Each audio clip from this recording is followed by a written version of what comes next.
Ahoy there, trader, and welcome back. This is the Anti-Investor Swing Trading Podcast. So let's look at the bear to bull flip-flop.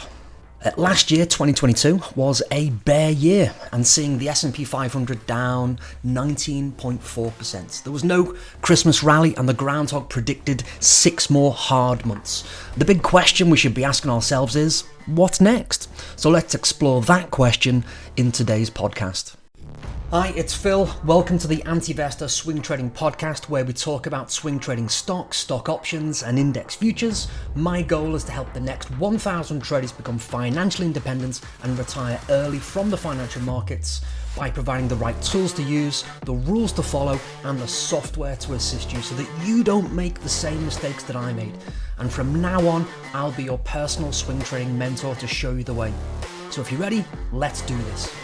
So 2022, a bear year, and the markets were down 19.4%. This was by no means the worst bear market. It was 7th on the leaderboard of worst bear markets in the last 100 or so years.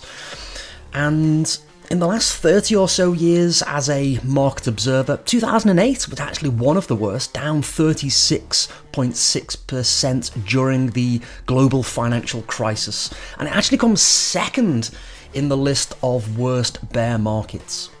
Now, additionally, this year, or last year rather, there was no Christmas rally, which is often seen as a bearish indication, as the stock market groundhog then predicts 6 more hard months.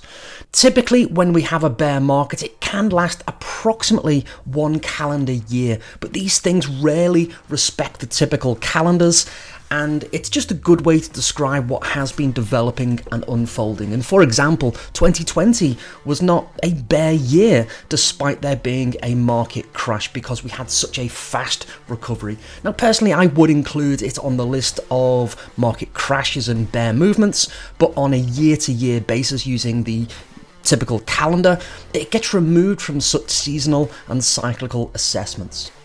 Anyway, bear markets can last as little as 8 months and run for as long as 18 months. And obviously there's exceptions to every rule, a little bit more, a little bit less. I'm just giving approximations and averages as you might expect.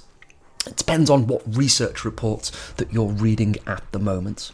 Now, post.com in 2001, 2002, the bear market there is one such extended bear market. And that's what I keep referencing with my group of insiders, to reference similarities to what we're seeing right now unfold in real time. And not because of the length of the bear market that we could anticipate seeing next. It's simply to see what a bear market bottom may well look like. And I don't think that we're at a market bottom just yet. I've also seen analysts compare what we're seeing right now to the price behaviour in 2008 as a forecast of doom, with the naysayers calling for yet another market crash. And while it's not impossible, I do believe that it's improbable if you consider the law of averages that such events occur.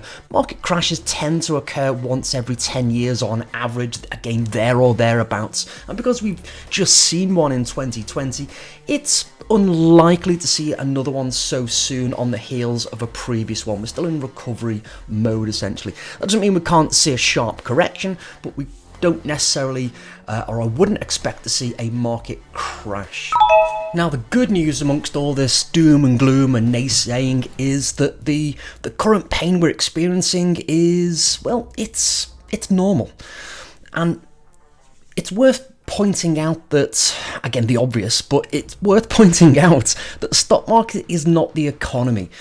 And while 2022 has been painful for a lot of reasons, it has been one of the slowest and more orderly bear market movements and sell-offs that I've seen in all my years of market watching. Now, we may see some further bearish growls, as these things rarely respect the calendar, as we've mentioned, as it's just a way for us to measure the what, the when, and the why things are happening. So what is of interest is what could happen next. Now, typically, post that 1 year official bunny fingers time, official bear market, year 2 after the bear, we often start to see a recovery.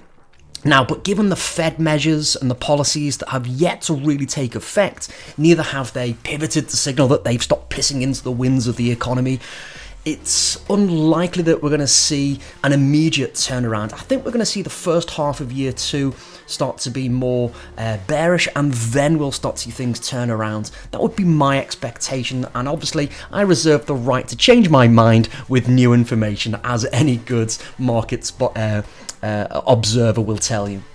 Now, year 3 is typically where things get spicy in a good way.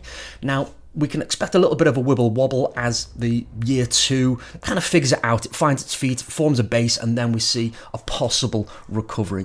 So year 3 is where it gets spicy. We can really see some acceleration into a recovery.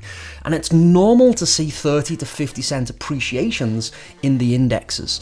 And we can see more and obviously less. I'm excluding some of the anomalies, but based on the averages, the expectation would be a reasonable 30 to 50%.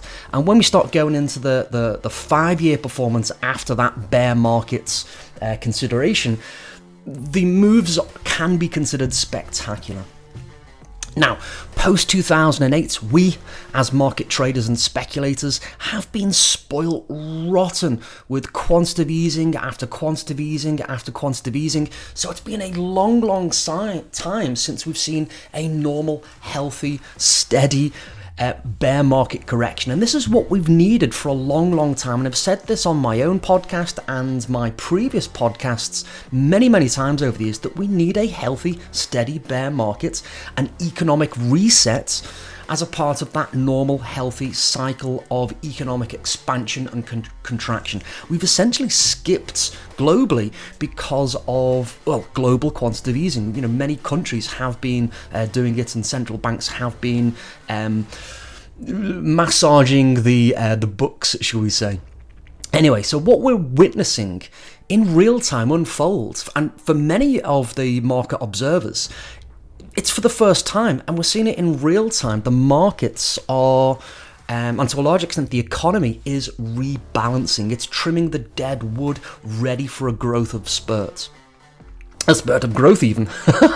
Anyway, this is normal, and it's time to be ready to take advantage of what may be and probably will be the start of a recovery in the next 6 or 8 months. And again, these things rarely happen fast, but it's good to be prepared in advance so that when we have those signs of recovery, we can take advantage with our trading and our investment strategies. And obviously, you should speak to your own financial about that for yourself.